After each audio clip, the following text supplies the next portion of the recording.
Arsène Lupin had just finished his repast and taken from his pocket an excellent cigar with a gold band, which he was examining with unusual care, when the door of his cell was opened. He had barely time to throw the cigar into the drawer and move away from the table. The guard entered. It was the hour for exercise. "I was waiting for you, my dear boy," exclaimed Lupin, in his accustomed good humor. They went out together. As soon as they had disappeared at a turn in the corridor, two men entered the cell and commenced a minute examination of it. One was Inspector Durzy, the other was Inspector Folenfant. They wished to verify their suspicion that Arsène Lupin was in communication with his accomplices outside of the prison. On the preceding evening, the Grand Journal had published these lines addressed to its court reporter. "Monsieur, in a recent article you referred to me in most unjustifiable terms. Some days before the opening of my trial, I will call you to account. Arsène Lupin." The handwriting was certainly that of Arsène Lupin. Consequently, he sent letters, and no doubt received letters. It was certain that he was preparing for that escape thus arrogantly announced by him. The situation had become intolerable. Acting in conjunction with the examining judge, the chief of the Sûreté, Mondoudoui, had visited the prison and instructed the jailer in regard to the precautions necessary to ensure Lupin's safety. At the same time, he sent the two men to examine the prisoner's cell. They raised every stone, ransacked the bed, did everything customary in such a case, but they discovered nothing, and were about to abandon their investigation when the guard entered hastily and said, "The drawer, look in the table drawer. When I entered just now, he was closing it." They opened the drawer and Durzy exclaimed, "Ah, we have him this time." Folenfant stopped him.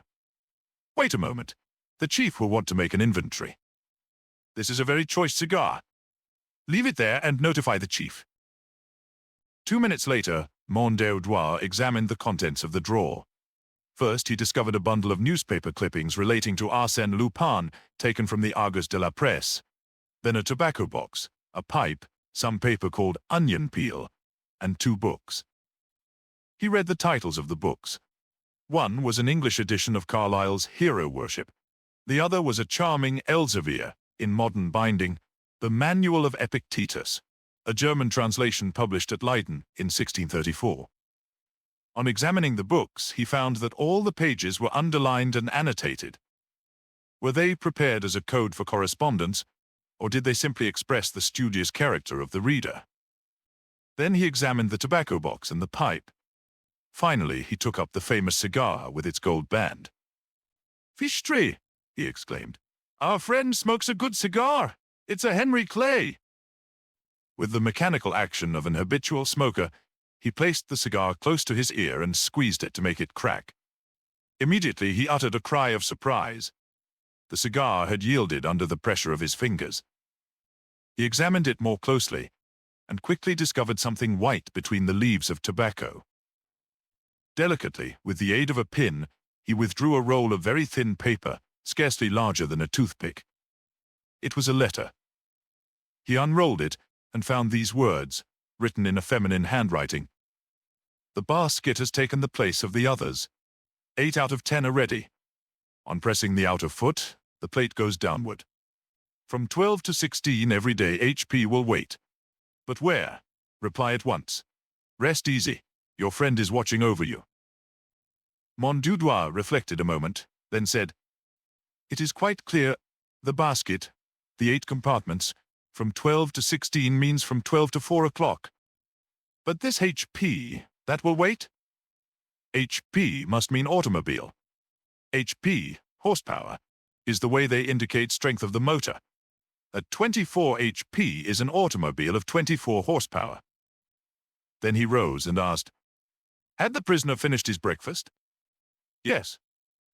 "And as he has not yet read the message, which is proved by the condition of the cigar, it is probable that he had just received it." "How?" "In his food. Concealed in his bread or in a potato, perhaps." "Impossible.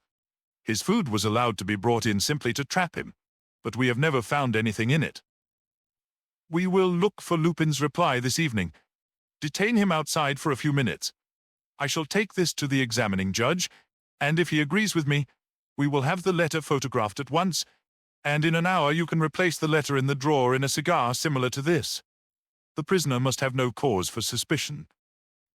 It was not without a certain curiosity that Montdudois returned to the prison in the evening, accompanied by Inspector Dieuzy.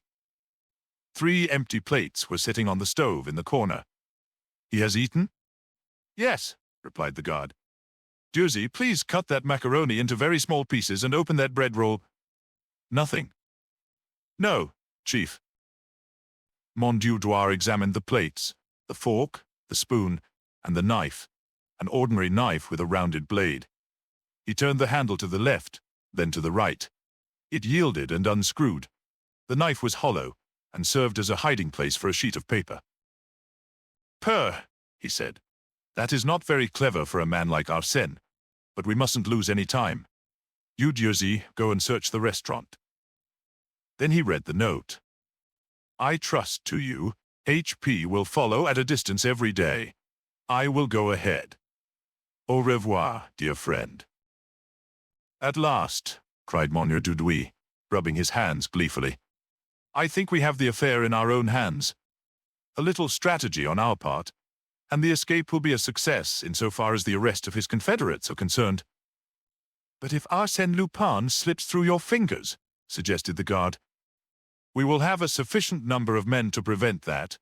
If, however, he displays too much cleverness, ma foi, so much the worse for him. As to his band of robbers, since the chief refuses to speak, the others must." And, as a matter of fact, Arsène Lupin had very little to say. For several months, Monsieur Jules Bouvier, the examining judge, had exerted himself in vain. The investigation had been reduced to a few uninteresting arguments between the judge and the advocate, Maître Danval, one of the leaders of the bar. From time to time, through courtesy, Arsène Lupin would speak. One day he said, "Yes, monsieur le judge, I quite agree with you. The robbery of the Crédit Lyonnais, the theft in the Rue de Babylone, the issue of the counterfeit banknotes, the burglaries at the various chateaux, Armes-Nézil, Gouret, Aime-Blouvan, Groseilliers, Malaquise, all my work, monsieur. I did it all." "Then will you explain to me?" "It is useless.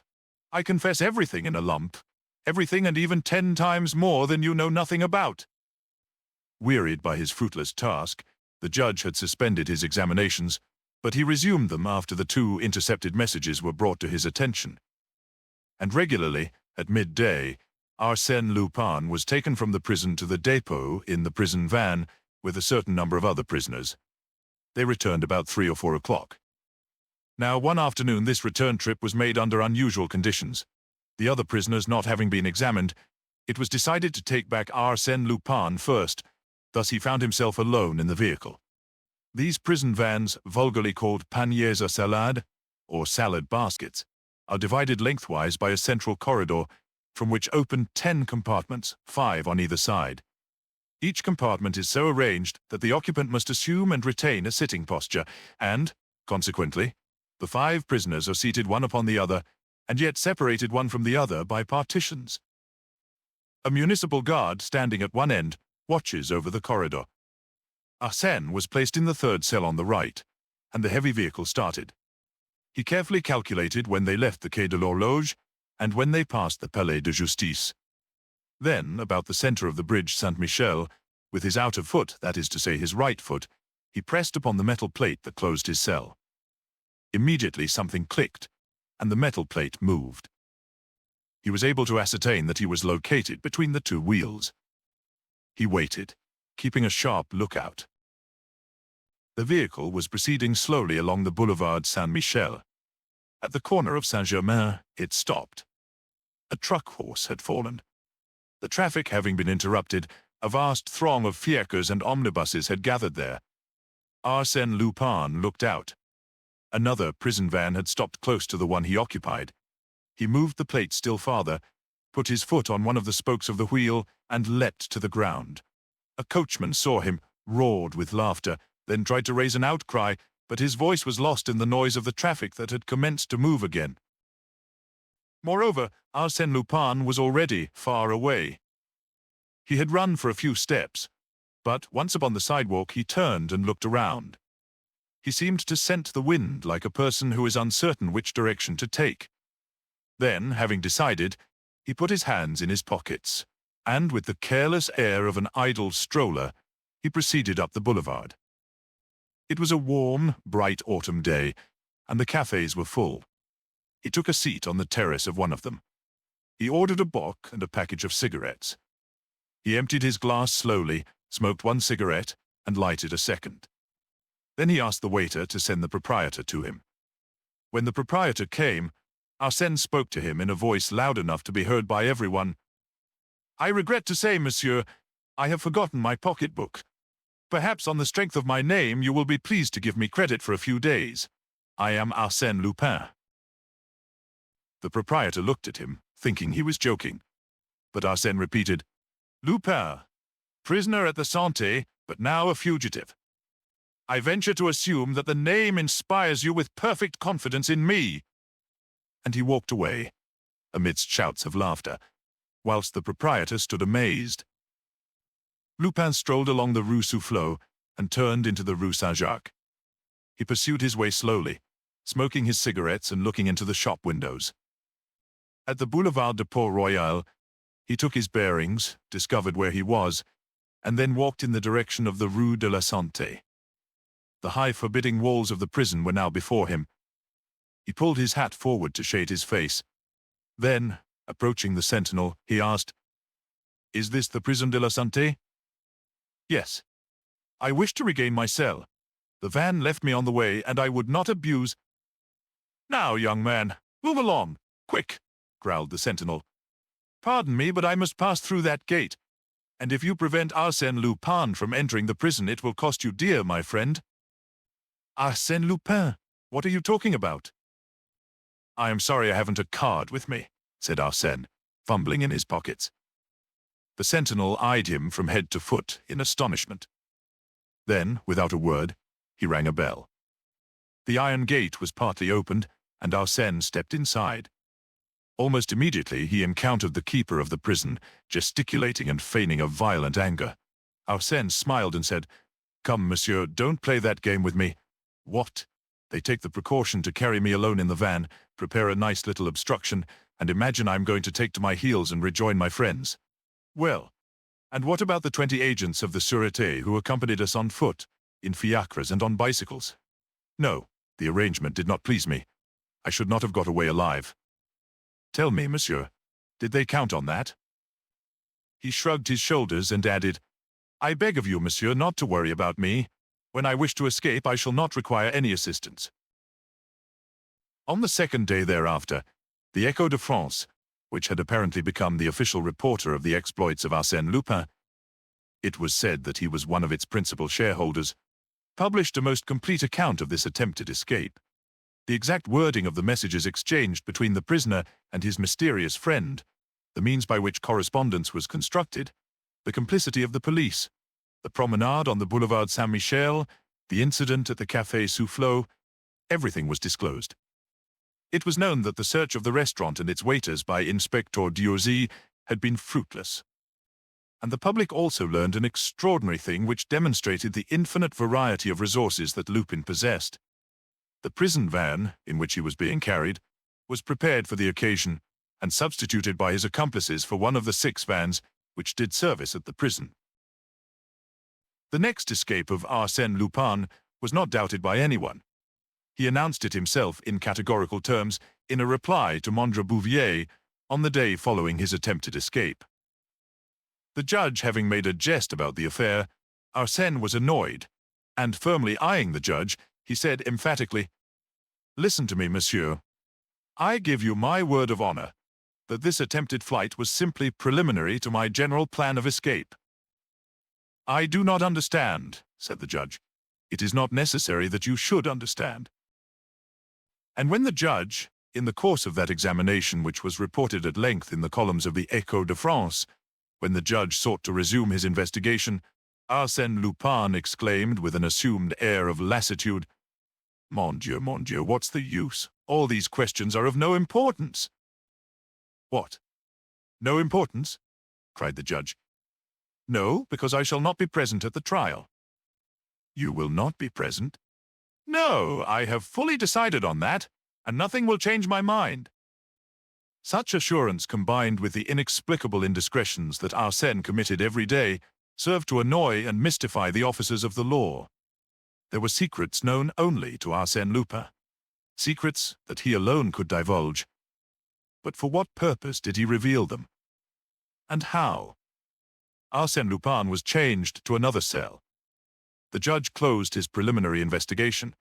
No further proceedings were taken in his case for a period of 2 months, during which time Arsène was seen almost constantly lying on his bed, with his face turned toward the wall. The changing of his cell seemed to discourage him. He refused to see his advocate. He exchanged only a few necessary words with his keepers. During the fortnight preceding his trial, he resumed his vigorous life. He complained of want of air. Consequently, early every morning he was allowed to exercise in the courtyard, guarded by 2 men. Public curiosity had not died out.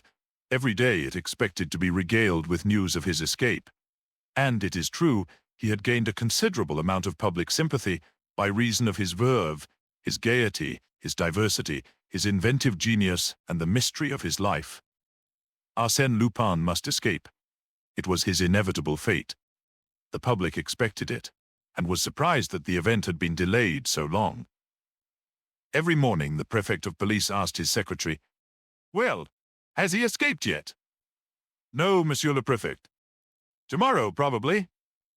And on the day before the trial, a gentleman called at the office of the Grand Journal asked to see the court reporter, threw his card in the reporter's face, and walked rapidly away. These words were written on the card: "Arsène Lupin always keeps his promises." It was under these conditions that the trial commenced. An enormous crowd gathered at the court. Everybody wished to see the famous Arsène Lupin. They had a gleeful anticipation that the prisoner would play some audacious pranks upon the judge. Advocates and magistrates, reporters and men of the world, actresses and society women were crowded together on the benches provided for the public. It was a dark, somber day, with a steady downpour of rain. Only a dim light pervaded the courtroom, and the spectators caught a very indistinct view of the prisoner when the guards brought him in. But his heavy, shambling walk, the manner in which he dropped into his seat, and his passive, stupid appearance were not at all prepossessing. Several times his advocate, one of Monsieur Danval's assistants, spoke to him, but he simply shook his head and said nothing. The clerk read the indictment, then the judge spoke. "Prisoner at the bar, stand up. Your name, age, and occupation?" Not receiving any reply, the judge repeated, "Your name? I ask you your name?" A thick, slow voice muttered, "Baudru Désiré." A murmur of surprise pervaded the courtroom, but the judge proceeded. "Baudru Désiré? Ah, a new alias. Well, as you have already assumed a dozen different names, and this one is, no doubt, as imaginary as the others, we will adhere to the name of Arsène Lupin, by which you are more generally known." The judge referred to his notes and continued. "For despite the most diligent search, your past history remains unknown. Your case is unique in the annals of crime. We know not whom you are, whence you came, your birth and breeding. All is a mystery to us. 3 years ago, you appeared in our midst as Arsène Lupin, presenting to us a strange combination of intelligence and perversion, immorality and generosity. Our knowledge of your life prior to that date is vague and problematical. It may be that the man called Rostat, who 8 years ago worked with Dixon, the prestidigitator, was none other than Arsène Lupin. It is probable that the Russian student who, 6 years ago, attended the laboratory of Dr. Altier at the St. Louis Hospital, and who often astonished the doctor by the ingenuity of his hypotheses on subjects of bacteriology and the boldness of his experiments in diseases of the skin, was none other than Arsène Lupin. It is probable also that Arsène Lupin was the professor who introduced the Japanese art of jiu-jitsu to the Parisian public. We have some reason to believe that Arsène Lupin was the bicyclist who won the Grand Prix de l'Exposition, received his 10,000 francs, and was never heard of again. Arsène Lupin may have been, also, the person who saved so many lives through the little dormer window at the charity bazaar, and at the same time picked their pockets. The judge paused for a moment, then continued. Such is that epoch which seems to have been utilized by you in a thorough preparation for the warfare you have since waged against society. A methodical apprenticeship in which you developed your strength, energy, and skill to the highest point possible. Do you acknowledge the accuracy of these facts?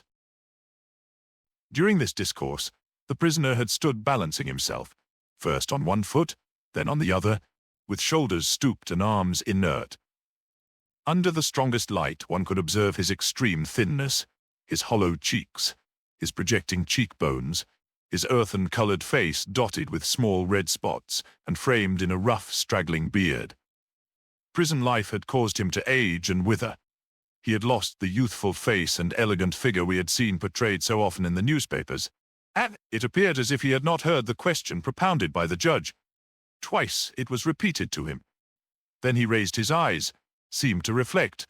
Then, making a desperate effort, he murmured, "Baudru, désiré." The judge smiled as he said, "I do not understand the theory of your defense, Arsène Lupin. If you are seeking to avoid responsibility for your crimes on the ground of imbecility, such a line of defense is open to you, but I shall proceed with the trial and pay no heed to your vagaries." He then narrated at length the various thefts, swindles, and forgeries charged against Lupin. Sometimes he questioned the prisoner, but the latter simply grunted or remained silent. The examination of witnesses commenced. Some of the evidence given was immaterial, other portions of it seemed more important, but through all of it there ran a vein of contradictions and inconsistencies. A wearisome obscurity enveloped the proceedings, until Detective Ganimard was called as a witness. Then interest was revived. From the beginning, the actions of the veteran detective appeared strange and unaccountable. He was nervous and ill at ease. Several times he looked at the prisoner with obvious doubt and anxiety. Then, with his hands resting on the rail in front of him, he recounted the events in which he had participated, including his pursuit of the prisoner across Europe and his arrival in America. He was listened to with great avidity, as his capture of Arsène Lupin was well known to everyone through the medium of the press. Toward the close of his testimony, after referring to his conversations with Arsène Lupin, he stopped, twice, embarrassed and undecided. It was apparent that he was possessed of some thought which he feared to utter. The judge said to him, sympathetically, "If you are ill, you may retire for the present." No, but—" He stopped, looked sharply at the prisoner and said, "I ask permission to scrutinize the prisoner at closer range. There is some mystery about him that I must solve." He approached the accused man, examined him attentively for several minutes, then returned to the witness stand, and in an almost solemn voice he said, "I declare, on oath, that the prisoner now before me is not Arsène Lupin." A profound silence followed the statement. The judge, nonplussed for a moment, exclaimed, "Ah, what do you mean? That is absurd." The detective continued, "At first sight, there is a certain resemblance, but if you carefully consider the nose, the mouth, the hair, the color of skin, you will see that it is not Arsène Lupin. And the eyes. Did he ever have those alcoholic eyes?" Come, witness. What do you mean? Do you pretend to say that we are trying the wrong man?" "In my opinion, yes. Arsène Lupin has, in some manner, contrived to put this poor devil in his place, unless this man is a willing accomplice." This dramatic denouement caused much laughter and excitement amongst the spectators. The judge adjourned the trial and sent for Monsieur Bouvier, the jailer, and guards employed in the prison. When the trial was resumed, Monsieur Bouvier and the jailer examined the accused and declared that there was only a very slight resemblance between the prisoner and Arsène Lupin. "Well then," exclaimed the judge, "who is this man? Where does he come from? What is he in prison for?" And 2 of the prison guards were called, and both of them declared that the prisoner was Arsène Lupin. The judge breathed once more, but one of the guards then said, Yes, I think it is he." "What?" cried the judge impatiently. "You think it is he? What do you mean by that?" "Well, I saw very little of the prisoner. He was placed in my charge in the evening, and for 2 months he seldom stirred, but laid on his bed with his face to the wall.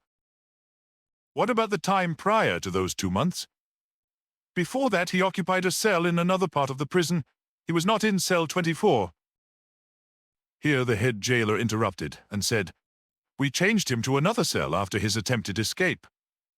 "But you, monsieur, you have seen him during those 2 months." "I had no occasion to see him. He was always quiet and orderly." "And this prisoner is not Arsène Lupin?" "No." "Then who is he?" demanded the judge. "I do not know." "Then we have before us a man who was substituted for Arsène Lupin 2 months ago. How do you explain that?" "I cannot." In absolute despair, the judge turned to the accused and addressed him in a conciliatory tone. "Prisoner, can you tell me how, and since when, you became an inmate of the Prison de la Santé?" The engaging manner of the judge was calculated to disarm the mistrust and awaken the understanding of the accused man.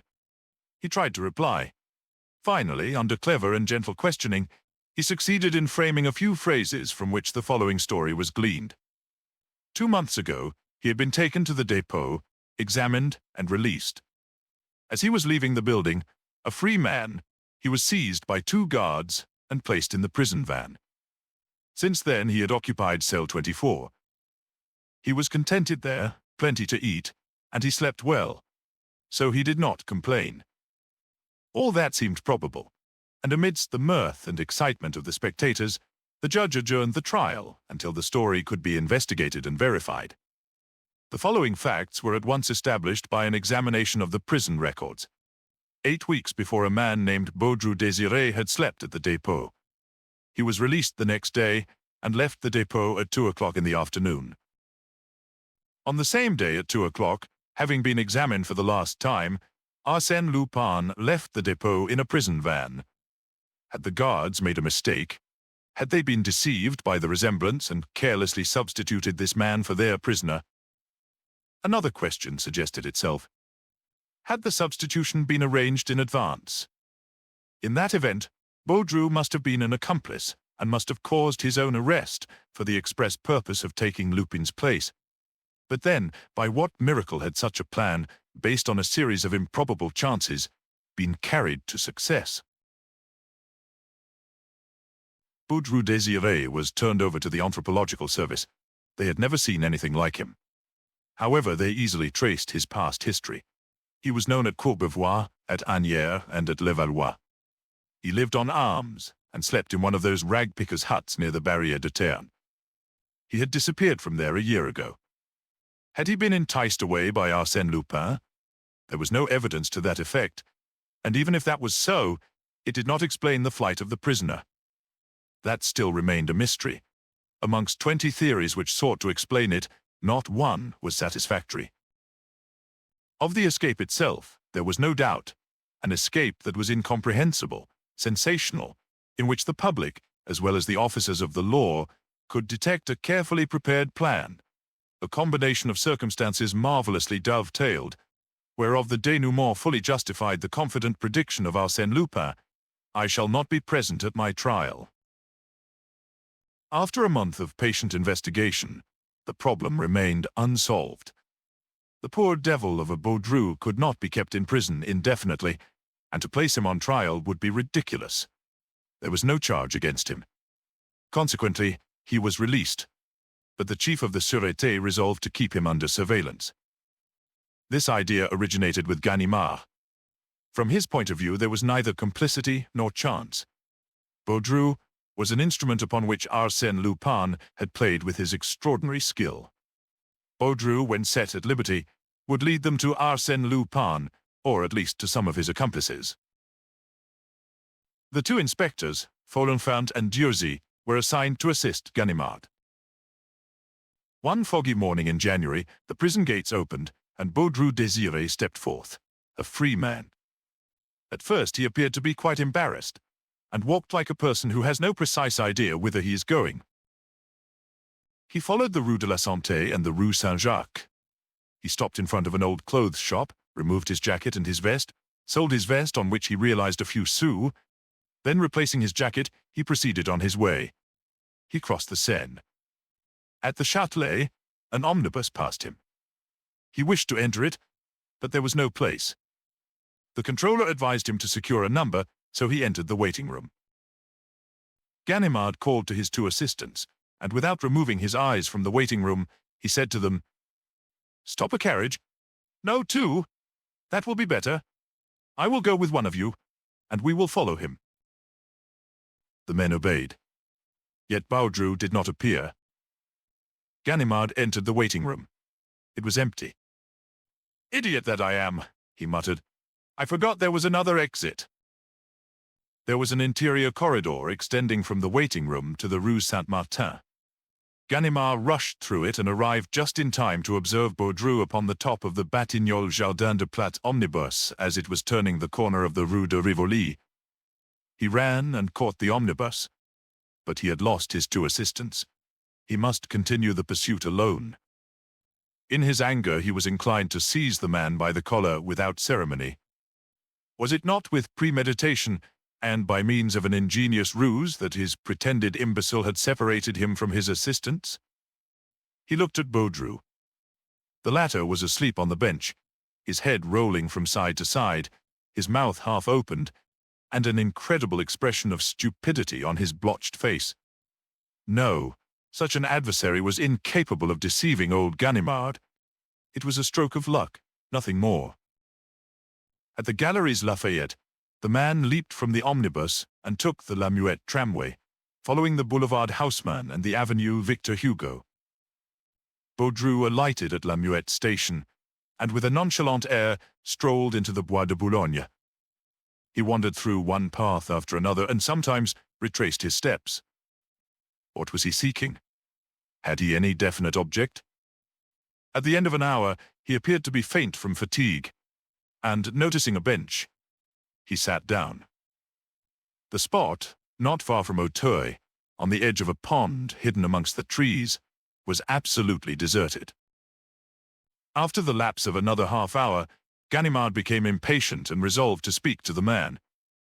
He approached and took a seat beside Baudru, lighted a cigarette, traced some figures in the sand with the end of his cane, and said, "It's a pleasant day." No response. But suddenly the man burst into laughter, a happy, mirthful laugh, spontaneous and irresistible. Ganimard felt his hair stand on end in horror and surprise. It was that laugh, that infernal laugh he knew so well. With a sudden movement, he seized the man by the collar and looked at him with a keen, penetrating gaze, and found that he no longer saw the man Baudru. To be sure, he saw Baudru. But at the same time, he saw the other, the real man, Lupin. He discovered the intense life in the eyes. He filled up the shrunken features. He perceived the real flesh beneath the flabby skin, the real mouth through the grimaces that deformed it. Those were the eyes and mouth of the other, and especially his keen, alert, mocking expression, so clear and youthful. "Arsène Lupin, Arsène Lupin," he stammered. Then, in a sudden fit of rage, he seized Lupin by the throat and tried to hold him down. In spite of his 50 years, he still possessed unusual strength, whilst his adversary was apparently in a weak condition.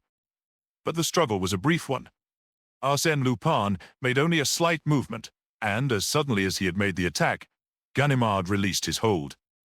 His right arm fell inert, useless. "If you had taken lessons in jiu-jitsu at the Quai des Orfèvres," said Lupin, "you would know that that blow is called udi-shigi in Japanese.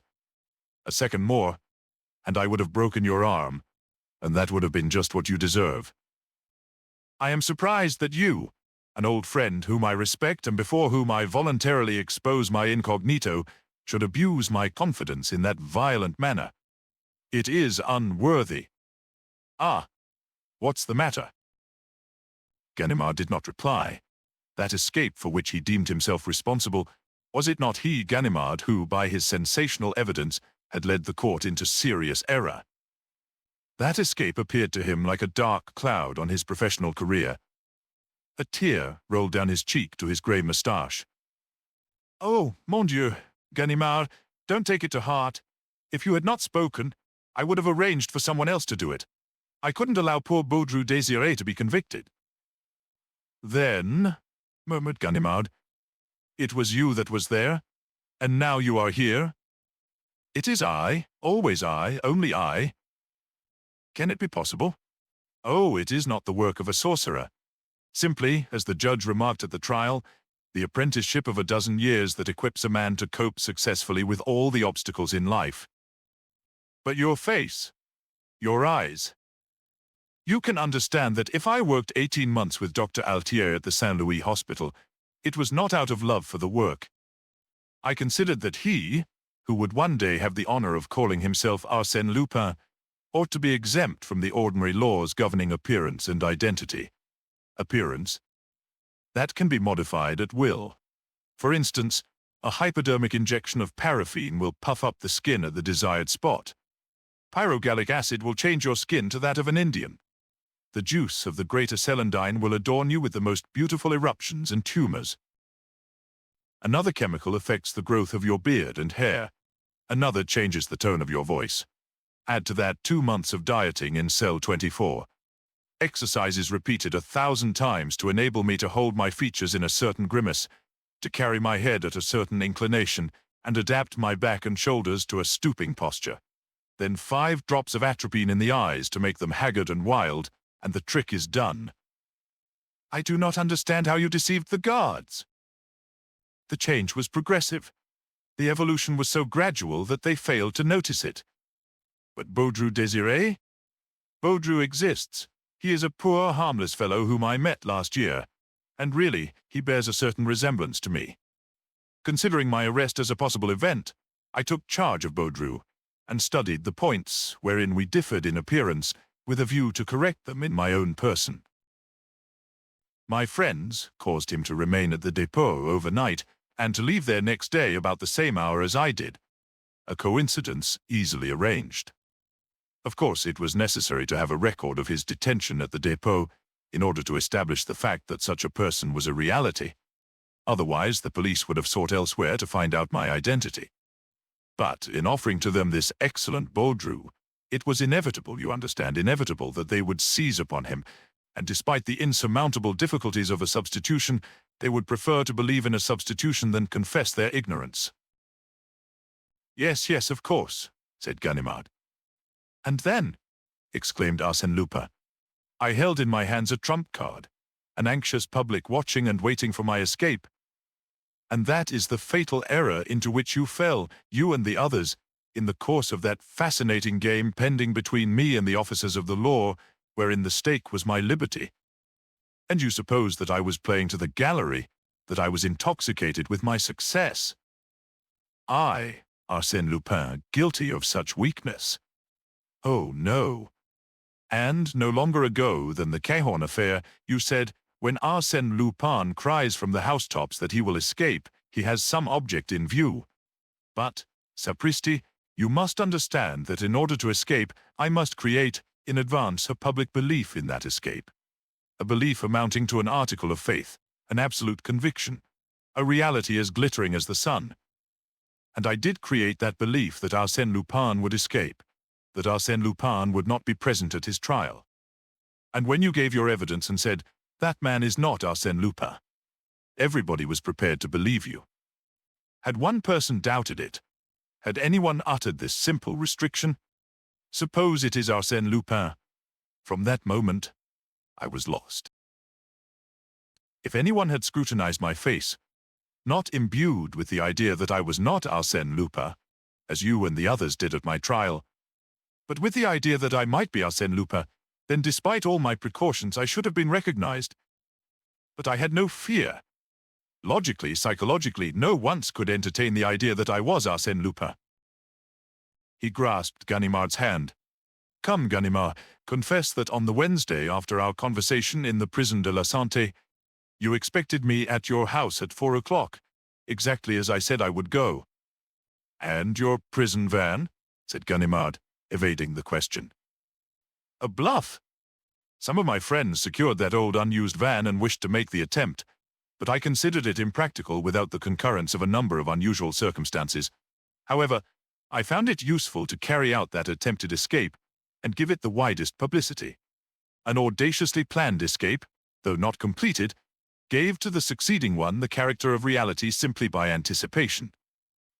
So that the cigar, hollowed by myself, as well as the knife, and the letters, written by me, and the mysterious correspondent, did not exist.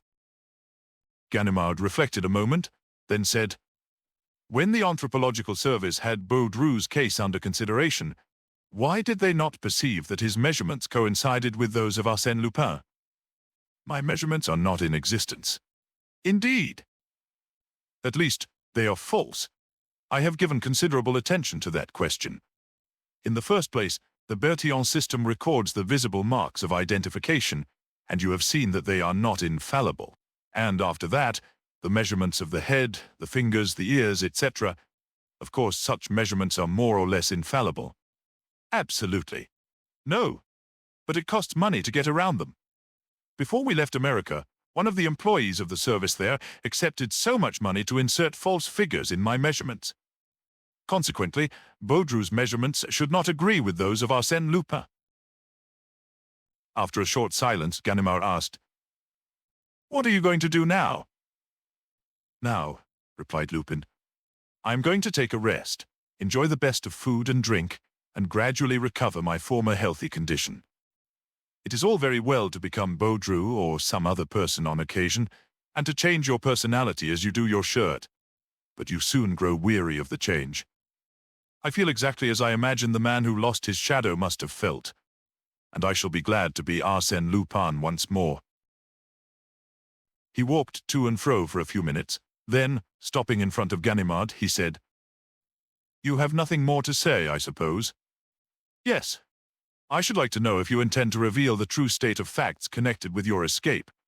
The mistake that I made—" "Oh, no one will ever know that it was Arsène Lupin who was discharged. It is to my own interest to surround myself with mystery, and therefore I shall permit my escape to retain its almost miraculous character. So, have no fear on that score, my dear friend. I shall say nothing. And now goodbye. I am going out to dinner this evening, and have only sufficient time to dress." "I thought you wanted a rest." "Ah, there are duties to society that one cannot avoid. Tomorrow I shall rest." "Where do you dine tonight? With the British ambassador?"